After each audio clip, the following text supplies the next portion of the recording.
Welcome back to Podio Commentary, the podcast where we deep dive into the stories behind your favorite films.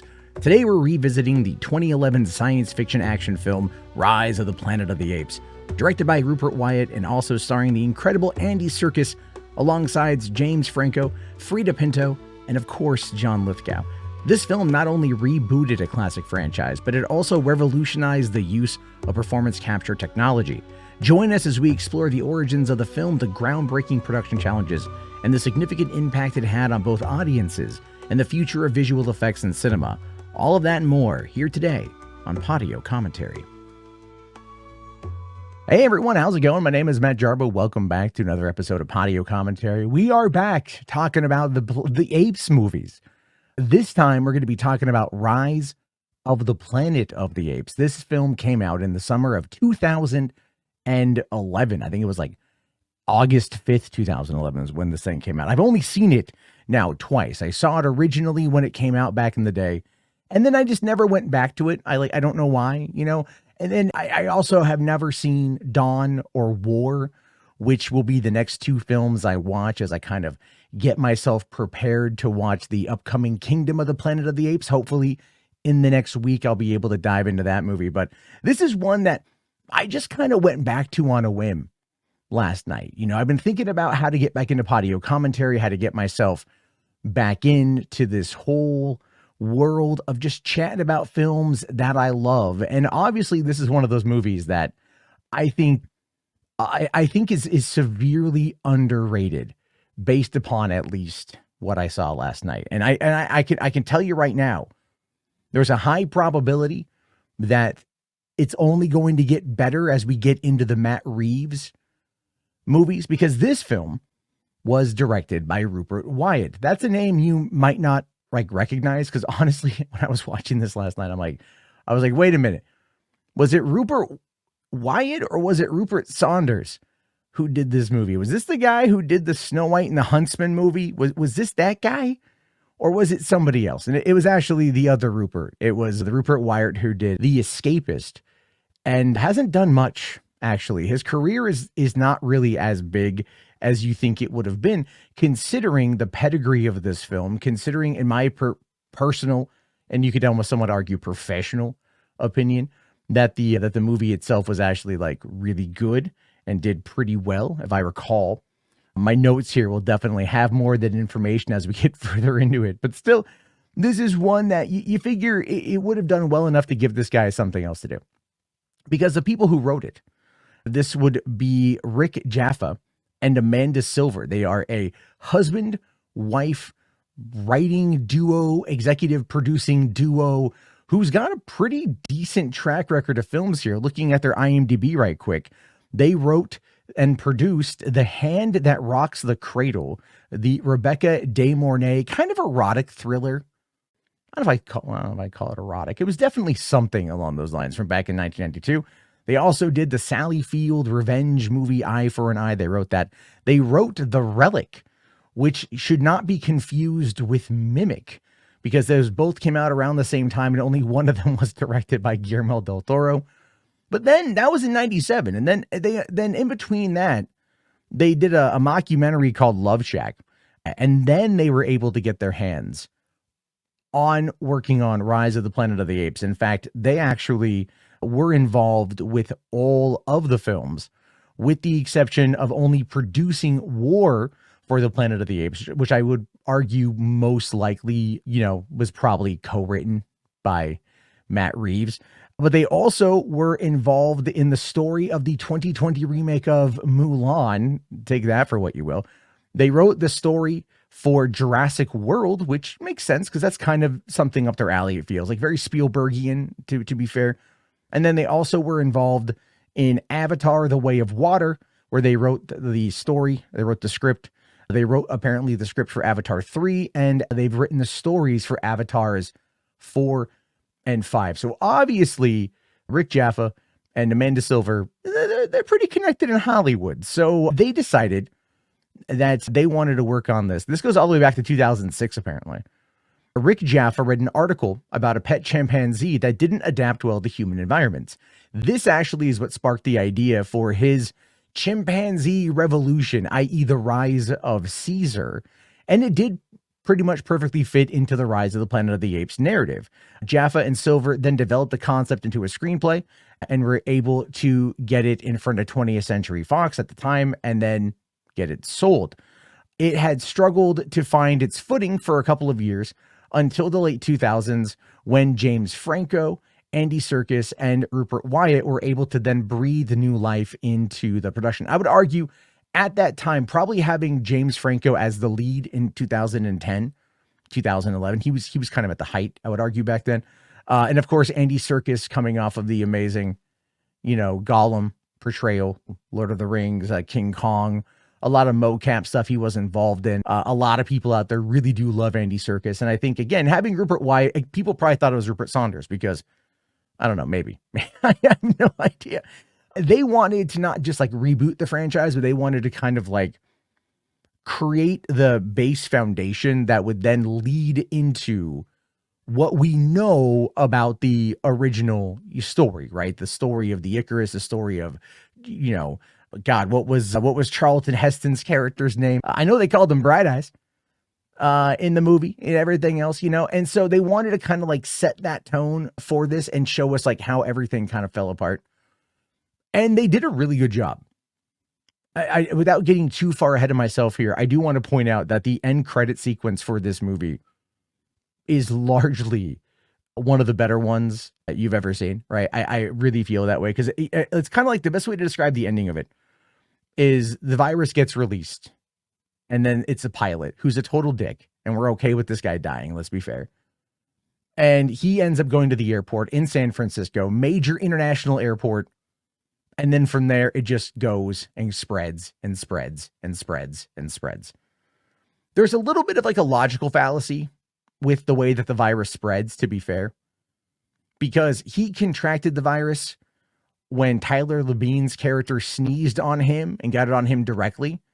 But then earlier on, Tyler Labine's character sneezed right next to James Franco and whatever was air-based, which I'm assuming then probably it was just the blood is the key thing. That was the biggest, I don't know, weird thing there, but I'm totally getting ahead of myself here. This movie is very fast paced. I didn't realize that going into it again, because I've only seen it the one time. I saw it on opening weekend when it came out. It just starts off Rise of the Planet of the Apes. A whole bunch of apes get captured in Africa. One of those being Bright Eyes. And she's then transported over, to San Francisco for trials, because that's just how it goes when you've got this company called Genesis working on an Alzheimer's disease, which is something, again, that even here it is 13 years after the release of this movie, Alzheimer's is still a problem. Dementia is still a problem. There's been some talk, I believe, in somewhere involving medical breakthroughs or maybe even involving artificial intelligence that has kind of been a little bit of a thing in regards to breaking through that particular medical blockade, if you will, to get people, healthy who have Alzheimer's, cure them of this very debilitating disease. And what I enjoyed about this was the fact that she had shown improvement, but when she freaked out because they were trying to take her away from her baby and nobody knew she was pregnant, which I find that kind of hard to believe that she was pregnant when she went to the facility and no one saw that she was pregnant and she was able to hide her pregnancy so well while she was there and no one just happened to notice it. I find that a little bit far-fetched, a little bit, a little bit out there. But at the same time, when you have a movie like this that's talking about this disease, this virus that's being used to fight Alzheimer's, and that ends up being what causes the downfall of humanity, coming out a solid 9 years before COVID, you're willing to kind of stretch things a bit, because around the same time, was it 2009, 2010, I think, or maybe it was 2011, Contagion came out, and that was also Soderbergh's movie that's, I don't think it's even available on 4K or Blu-ray or whatever. People were buying that movie en masse during COVID, right? Because of the idea that I think had we talked a bit about maybe Rise of the Planet of the Apes a little bit more during COVID, it might have found this newfound resurgence. But when Disney picked up 20th Century Studios and they got the franchise rights to they owned Planet of the Apes and stuff. Obviously, they wanted to work on something new. And the fact is that they kept it in line with this trilogy, continuing this particular format or this particular story. I think it's great. I'm kind of getting ahead of myself here, talking about another movie, obviously, but I do feel that, like, that this is a movie that probably should have had a bit more love when it came out, but then it was succeeded by two films that are, like, arguably way better. And that's what I've been told. Again, like I said, I haven't seen these yet. I'm going to watch them tonight. But one of the things to consider with this movie is, like, it's like very much set in its time. The CG on it is not very, very good. Like, when there's a lot of apes on screen, you can tell, I think Weta was behind it. You can tell that they were, like, really trying to keep the budget minimal. They were trying to just, like, make it look presentable enough as a way, like, young Caesar, even, like, older Caesar is just kind of like, okay, it's total, whatever. But it's as he becomes smarter, and maybe this is just a design of the movie, but as he becomes smarter, we start to see the more nuanced approach in how Andy Serkis performs the character in the mocap. And we start seeing the more human side of him, especially when he begins to contemplate once he ends up going to the ape enclosure. And I thought that was, like, really, really, really good, because you could tell, like, they spent a lot of time and a lot of money working on getting that right, getting the nuances right, getting the mannerisms correct, getting that character down, because that, of course, is ultimately the star of the film. I know the movie stars James Franco, and he does a good job. He does a good job as a guy that's kind of, like, wanting to do the right thing, but then almost maybe somewhat realizing that he isn't doing the right thing down the road. This, obviously, after he takes Caesar home and he ends up raising him for a few years, he gives his father the AZ1 drug, and this is played excellently by John Lithgow, who then it cures him of his Alzheimer's, but then eventually the antibodies show up and just basically come back with a vengeance, causing him to ultimately just deteriorate and pass away. And that scene was sad, because Franco is there and he's going to give his dad this experimental virus, the one that ultimately ends up causing the downfall of humanity. And his dad is like, no, don't do it. Like, don't do it, and he just kind of sits with them, and his dad passes away overnight. And it's a sad scene, but it is, again, this is such a fast paced movie. You don't really get a lot of time to process the emotion of it. Like, even when Caesar ends up going and protecting the dad from the neighbor who is in his face and, like, pointing his finger at him and everything else, because the neighbor, believe it or not, is more the antagonist of the movie than even the guy who runs Genesis, who ultimately is the one who dies the best in the movie, I think. But still, it's like the antagonist of James Franco's character is very much the neighbor Hunsaker, right? Because in the beginning, it's like Caesar's watching the kids play. Caesar gets out. Caesar just wants to go ride a bike. And then, of course, the dad freaks out, like, your ape is going to hurt my kid. And that, never happens. And then later on with the dad and having the Alzheimer's, moment and everything else with the car. And then Caesar wants to protect him. Caesar attacks this guy, starts walloping his ass, and then goes in and, like, bites his finger, because that's what he saw as the weapon. He was disarming effectively this guy, but they didn't have him bite the finger off. They just had him, like, bite the finger. And actually, that was a creative choice by Rupert Wyatt, because he didn't want the audience in any way to start to question whether or not they viewed Caesar as the protagonist. Because if you put the hero, and effectively put the hero, in a situation where he does brutally assault a guy who, let's be fair, deserves it. Okay, he deserves it. He deserved to get his ass beat. But in that moment, he's not able to, like, we have to still be sympathetic to the character. And this is what leads, when he goes into the ape enclosure, this is when the movie gets to, like, the back half of the film, when it really does shift the perspective of who is the main character from James Franco to Caesar, and Andy Serkis's mocap really gets to shine.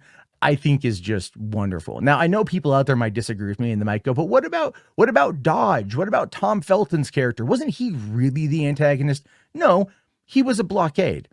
He was a story beat to not only give us as many references to the original Planet of the Apes as humanly possible, but to also then serve as the plot device to move Caesar into then wanting to free the apes in order to then be free. because this wasn't about them taking over. This wasn't about ape supremacy or chimpanzee supremacy. This was literally just about, we want to go north of San Francisco into Marin County, obviously into the Redwoods, which I don't think the Redwoods go down that far south. I could be wrong in my geography of California. I lived in Southern California for 15 years, but NorCal is not necessarily my bag.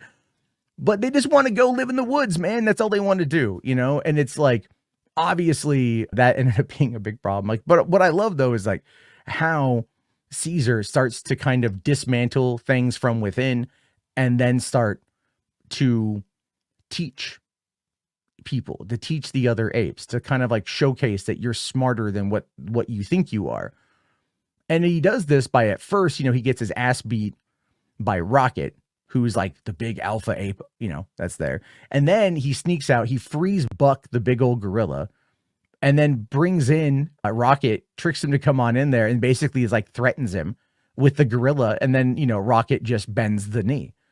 And that was a good scene because it was like using a little bit of violence to get what he wanted, but he could have gone further. And then later on, he goes and he gives Rocket a cookie and tells Rocket to then give the cookies to the rest of the ape.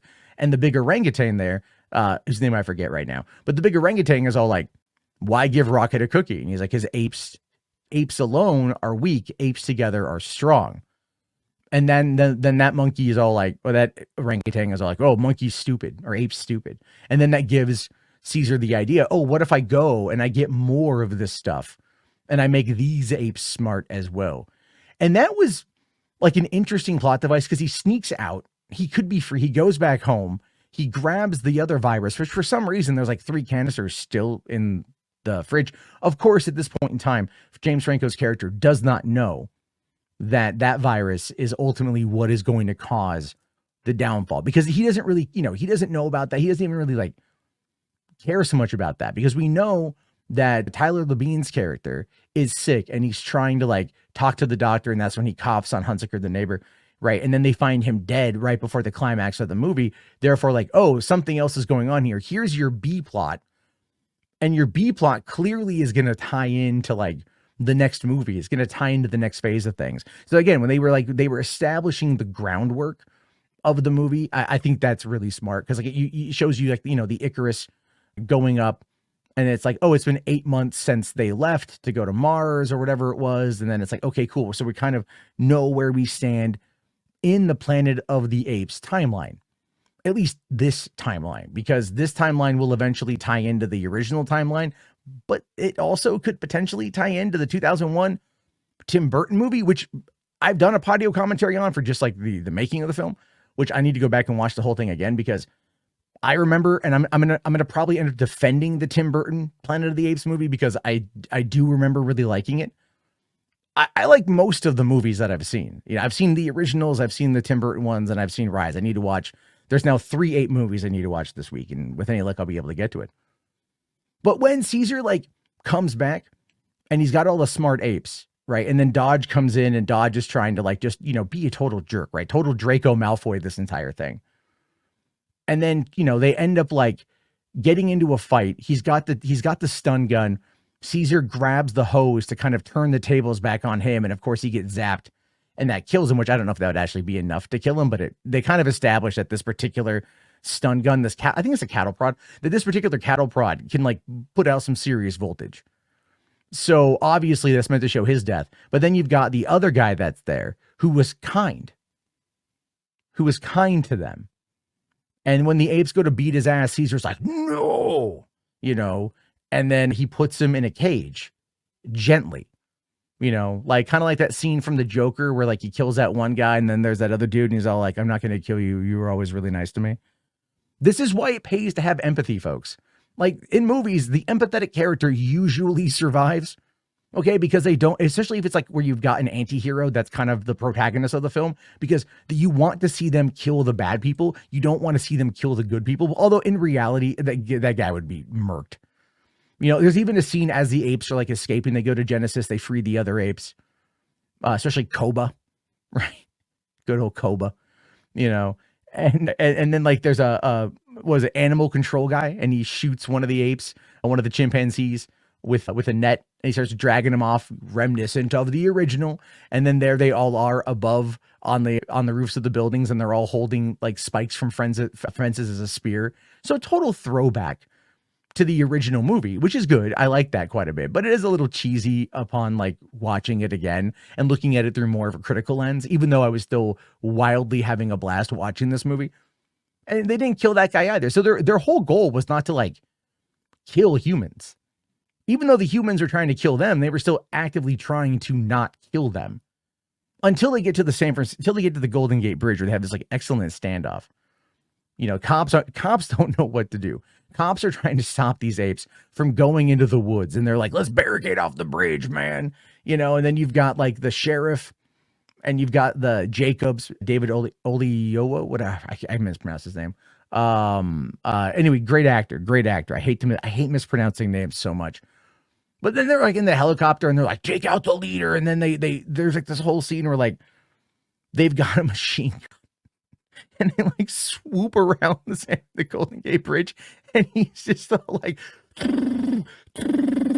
just taking out apes. And then you got Buck, and Buck is like, no, you know, and he goes and gets shot a few times, and then takes out the helicopter, and it just swirls around and kills everybody with the exception of Jacobs. And Buck dies in Caesar's hands, and then Jacobs is like, help me, you know, and he's like, no. He walks away. Here comes Koba, and Koba just like, son of a bitch, and like pushes him off the edge. I thought that was really funny. Like, not you. Like, he wasn't mean to Koba. You know what I mean?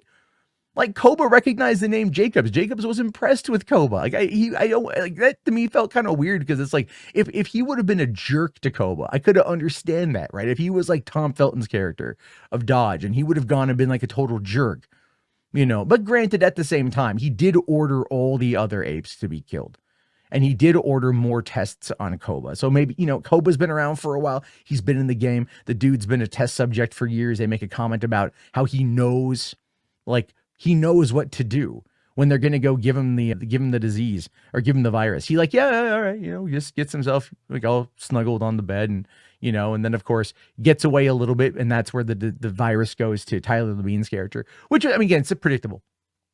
The movie's predictable in this particular fight. Good action in the end, really good action in the end, especially when Caesar's on the police horse and he's like riding towards the cops, and then all of the other apes show up and they just like start kicking all the cops' butts, but they're not actively killing them. I mean, some of them definitely die because they get hucked off the bridge, you know. And then after that, Franco is like, jumps in a cop car and races out to where they took Caesar as a kid, and he's trying to find Caesar. And then Rocket shows up looking like to beat Caesar. Oh no, was it Koba? It might have been Koba, because he recognized him. And then Caesar's like, no, you know, and he's like, come on. Caesar's like, let's, I'll protect you. And, you know, the whole then leans in, Caesar is home, you know. And then like James Franco's like, oh snap, this ape talk. All right, man. Yeah, you do your thing, man. You do your thing. You just stay here. You chill out. Yeah, you just do, man. You do you. You do you, boo. That's really all it is. Just you do you, boo. Okay, you do you, man. I ain't gonna mess with that. Like nothing. And to me, I thought that was kind of a little bit on the wild side, because you're just kind of laughing a bit at that, right? You're just kind of laughing at the fact that when he's doing this, right, when he is, you know, at the end, all of these apes escaped, all of the chaos on the bridge, like his former boss dead, which I'm sure saw happen, all the destruction, all the other dead apes, everything else. He knows how smart they are.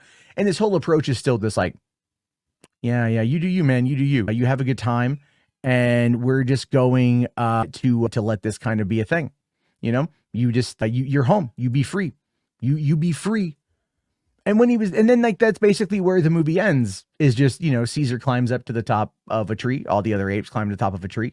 They overlook their new kingdom, their new dominion, the redwood forest of Northern California, not having to pay the Marin County property taxes. So definitely good for them on that. Although maybe George Lucas would have helped out, you know, animal conservationist that he might be. And then we get to the end credits of the movie, where then the disease wipes everybody out.